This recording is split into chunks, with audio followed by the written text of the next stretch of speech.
Ollie?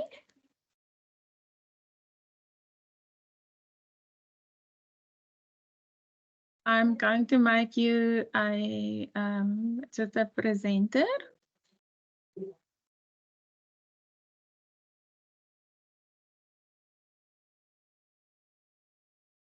And then if you are ready, you can take over. Good afternoon, everyone. I'm just opening my presentation.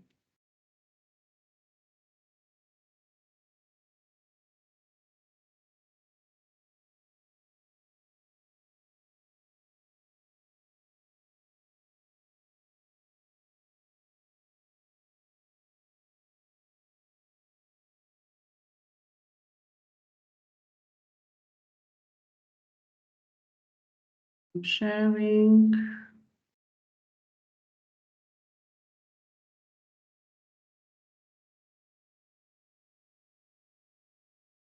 Can everybody see the presentation? Is it displayed on your screens? Yes, we can. Yes, it is. Okay, thank you so much. My name is Gugu Ngadi. I'm coming from the Advocacy and Resource Center for Students with Disabilities. We support students that are undergrad students that are doing certificates and students that are postgrad students. And I believe that this week is for honors students. It's an honors week. Thank you for having me. I'm just going to start with a little background of who we are and where we come from. We a very small division that falls under the Dean of Students. And we were established in 2007 when our students felt that they needed to have a voice and they wanted people that would represent them. And our division was established. We support students with disabilities, those who are registered with UNISA, regardless of which qualification you are doing. As long as you have a disability, you get support from us. We believe in fostering inclusive and supportive learning environment where every student has an opportunity to thrive. Usually when we talk about students with disabilities, we focus on what they cannot do, but ARCSWiD on the other side wants to see the light from students with disabilities. So we focus mostly on what students with disabilities can do. Our mission is to ensure that students, regardless of their abilities, have equal access to education, opportunities, and success. So it means that whether you have a chronic illness that is out of control or you have a disability that is temporal, you are also an ARCSWiD student and we support you throughout your academic journey. What sets us apart is our personalized approach to support. We understand that every student is unique with individual needs and strengths. So that's why we offer a range of services that are tailor-made to a specific student. Now, we know that we have various disabilities, but we make sure that each and every student has their own program, and we make sure that their needs are heard by ARCSWiD. If we have never been in contact with that particular disability, we seek help and we benchmark from other higher education institutions so that we can assist the student that's before us. Now, these are the services that are offered by ARCSWiD. We refer to career counseling. We'll find out, like I mentioned, that students would have limitations as far as their disabilities are concerned.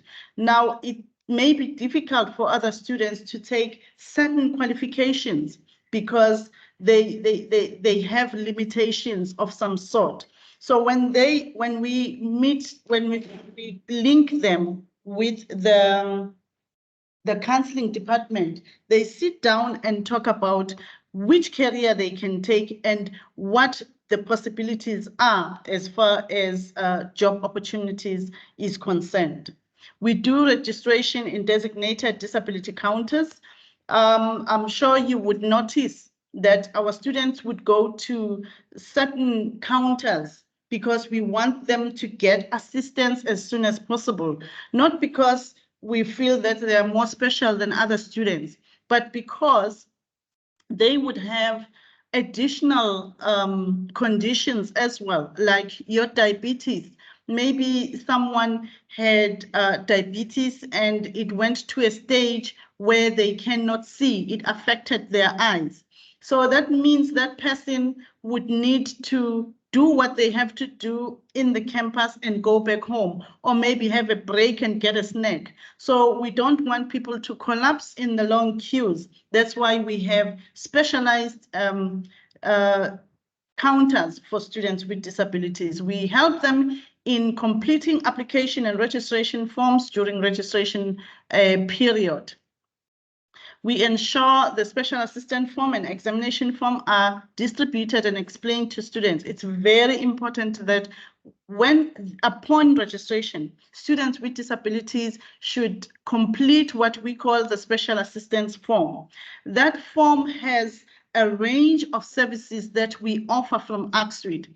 So when a student is deaf, for instance, and they would need our services when they communicate with their lecturers, when they need to attend certain tutorial classes, when they have a workshop and they are invited, obviously those students would need a sign language interpreter. So when they register and they declare their disabilities, they also tick that they would need a sign language interpreter. That was just one example. We've got also study material in alternative formats. They tick which one is best for them. We also have a special arrangement form for examinations. Now, that form would have a part where a doctor would complete and say, for this student, because he has this particular disability, I would like for UNISA to allocate them with 15 minutes extra per hour. So if your exam was 2 hours, that means that you will have 15 minutes additional to an hour. Then your exam, the whole exam would take 2 hours and 30 minutes. That's because of the needs that you have as a person with a disability, and your doctor is the best person to prescribe that for you.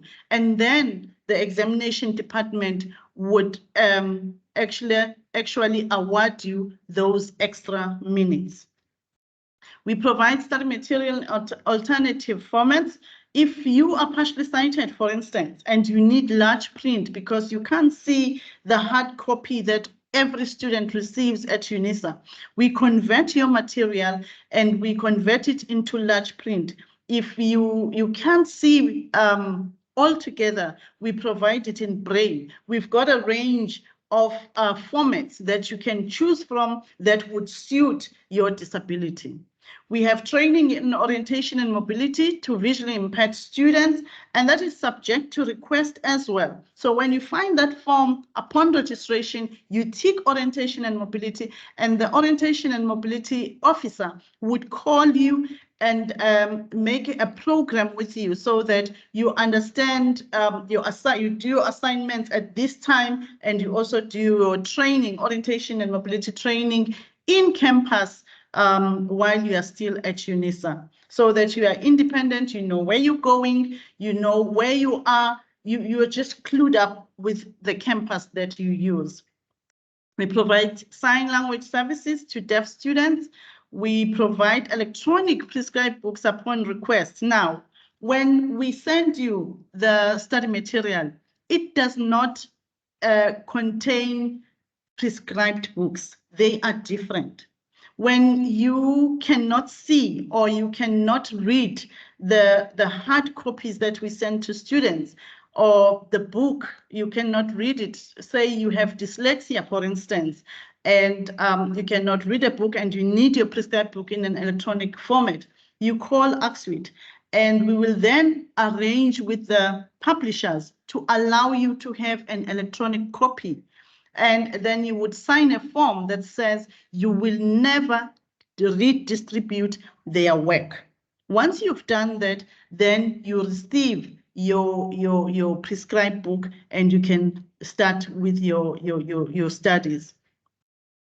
But that is upon request. We also request from the publishers. We don't just give you an electronic version and say just because you have a disability. We need for you to sign their form that binds you not into redistributing their work.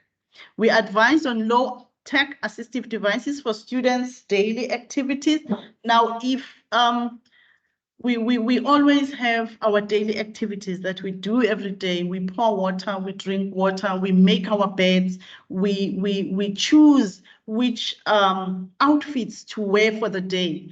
For instance, if you are able to see the colors and you take from your wardrobe, but a person that is blind cannot see that. So they use a low-tech assistive devices that is called a color detector.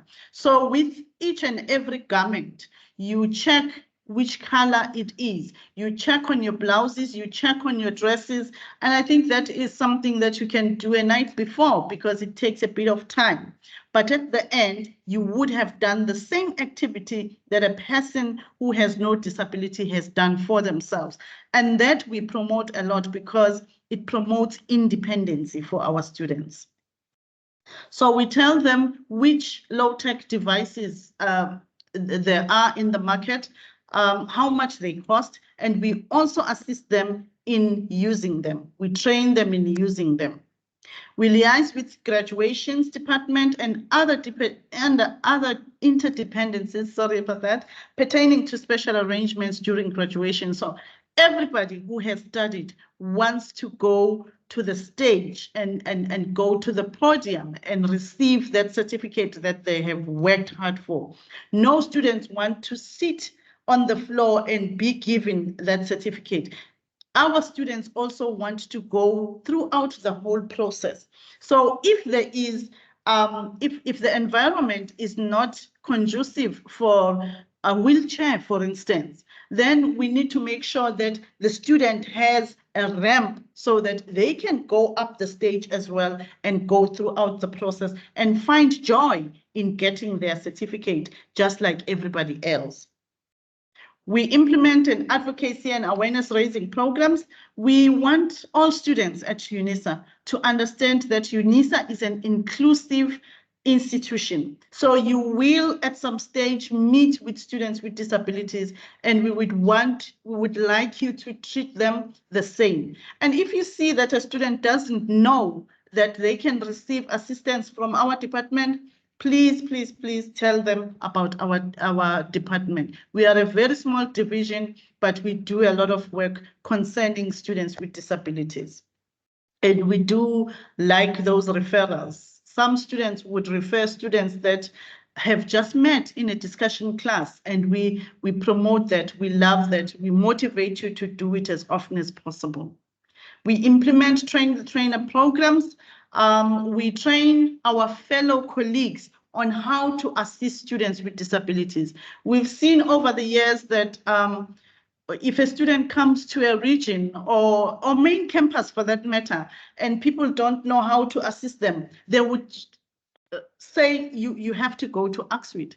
Everybody needs to assist students with disabilities. That's why we go out there and train our own colleagues on how they can assist our students. We implement community outreach programs. We visit the satellite libraries, municipal libraries, to ensure that they are capacitated with the equipment to support students with disabilities. For instance, we've got these digital computer labs in our communities, and they are closer to our students. But if a computer doesn't have the software that is needed for our students, unfortunately, it cannot help them. So we make sure that those students come to our campuses and they use our multipurpose computer labs, which are in the campuses, so that they get the software that is user-friendly for them. For an example, if you don't have limbs and you are studying with us, we've got a software that is called Dragon Natural. You recite what to write on your screen and it writes for you. And it also has a voice synthesizer that talks back to you. So you communicate with that particular computer and do your assignments and do your examinations in those particular softwares. We refer to the library for recommended books in electronic formats and relevant services. Now, the libraries, just like in the prescribed books, they also have that service of giving our students recommended books that are in an electronic format. By virtue of being, of having a disability, doesn't mean that they will give you that book. You need to request. And you need to tell them that you have a disability, so you need this book. They will check on the system whether you do have a disability, and they will hand it over to you. We also do referrals to service providers and civil society organizations. For instance, if a student doesn't have computer skills, we know that there are NGOs that are meant for students with disabilities only. Those NGOs are very good in teaching our students how to use computers according to their various disabilities. So we refer our students, while they're studying with UNISA, they are also getting that skill, because there isn't a lot that you can do at UNISA without having the computer skills.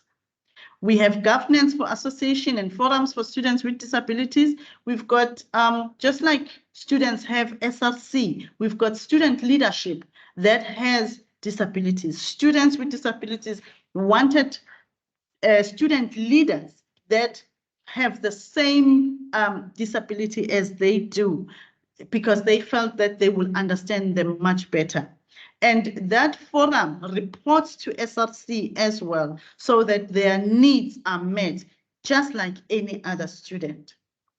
We have multipurpose computer labs in the regions where the students come and do their assignments. They come and write their exams. They come and do discussion classes.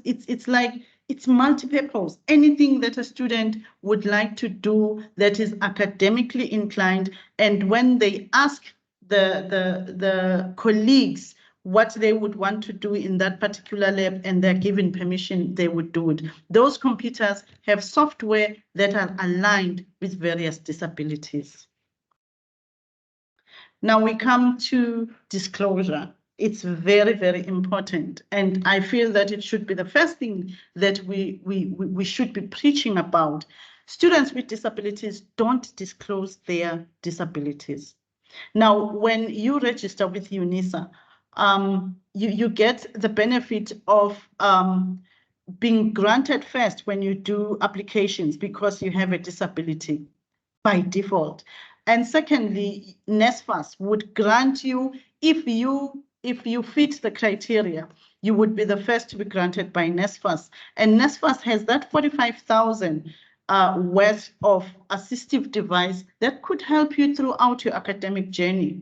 We also have another funding which comes from UNISA, tuition funding, where they pay for 8 modules and you only pay for 2 per year. So those are the benefits and the support that you get from ARCSWiD as well. It comes with disclosure. Unfortunately, if you do not disclose, we cannot help you. We've had a lot of chancellors who would like to listen to, excuse me, who would like to listen to their study material while they're driving, and they would say they have a disability. It's very expensive to convert the hard copy into the desired format for students with disabilities. So we cannot offer it to anyone. We offer it to students with disabilities that have disclosed their disability from registration period. Now, if you didn't have a disability and you had an accident by the course of the year, we take that as well. We also take temporal disabilities when you are using crutches because they are still helping you to walk normally. We accept that as a temporal disability. So please disclose so that we can assist you. I know that it becomes a problem for students with disabilities because of the stigma and the discrimination that they have from other people, but UNISA is inclusive. If you are not going to respect students with disabilities within UNISA community, then you are not one of us. So I think we should do away and oppose these discriminations against students with disabilities so that they can disclose and they can be supported throughout their academic journeys. And remember, it begins with you. These are my contacts. If you have a friend, if you are a student with disability and you want more information, please contact me. I will definitely respond to your emails or your questions if you want more clarification. Thank you. I don't know if there is a session for question and answer. We can do a quick session and answer. Okay. We need to just switch up the program a little bit. There's a question there that Normala asks is, what career services do you offer to students with regards to work readiness skills and competing for opportunities against regular students? We work with counseling department, and the student would have a talk with a counselor, and they would give them the skills for recruiting and skills for writing a good CV, but anything that is aligned to looking for a job. Okay.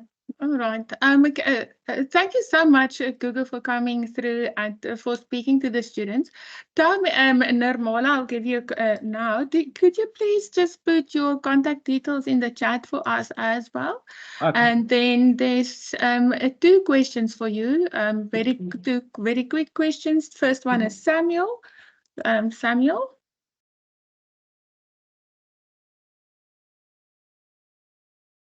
Hello, Samuel.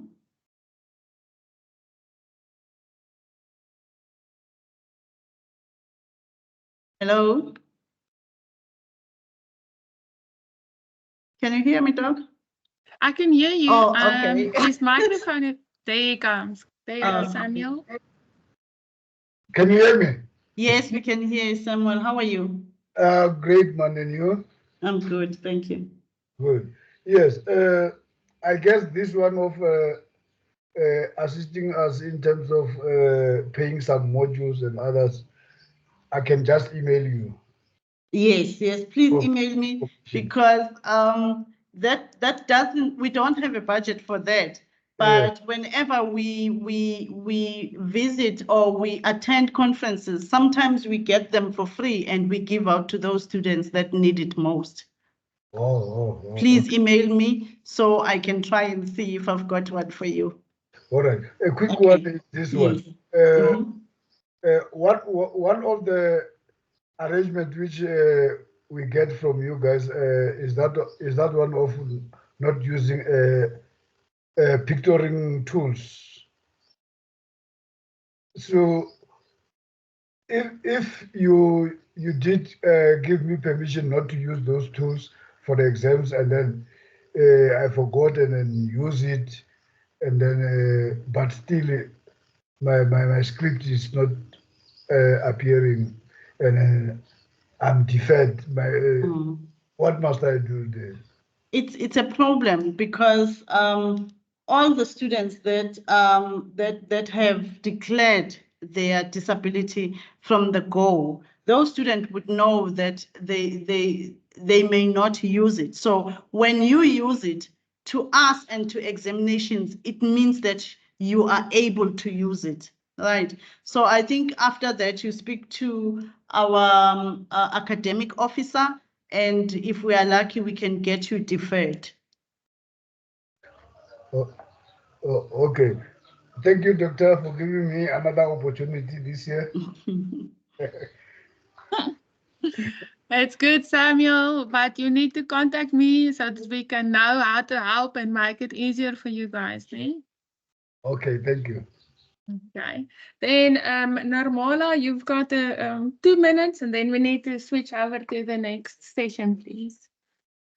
Okay, thank you, Karen. Hi, Gogo. Hello. Thank you for that information. I used to be with UNISA some time ago as well in the career department, but I am currently doing career services for another higher education, and I came institution, and I came across one of your students. And now I did ask him to send me CV, and disabled student. He's in a wheelchair, and he comes to the institution for some project management lead learnership or something of that sort. And I provided him with that. But if he's sending that to me, then I would assume that he's not aware that you're providing those services at UNISA. One. The second thing is that he did an ISS certificate in law. That's what he qualified for. And from there, they accepted him in the diploma program, although he applied for the degree. And my understanding, and I've seen his results as well, asked him to send me his results. It's quite good, for in the IS certificate. So my understanding is that once you finish your IS certificate, you go directly to your degree program. Would you be able to find out why this happened from your side? If you send me the details, yes, I would find out how it happened and respond to you. All right. Okay. Thanks. And then I think in terms of the career services you offer as well, I think that make that more obvious to students as well, so that they are, they can access it Via the counseling department. Yeah. Yes. All right. Thanks, Google.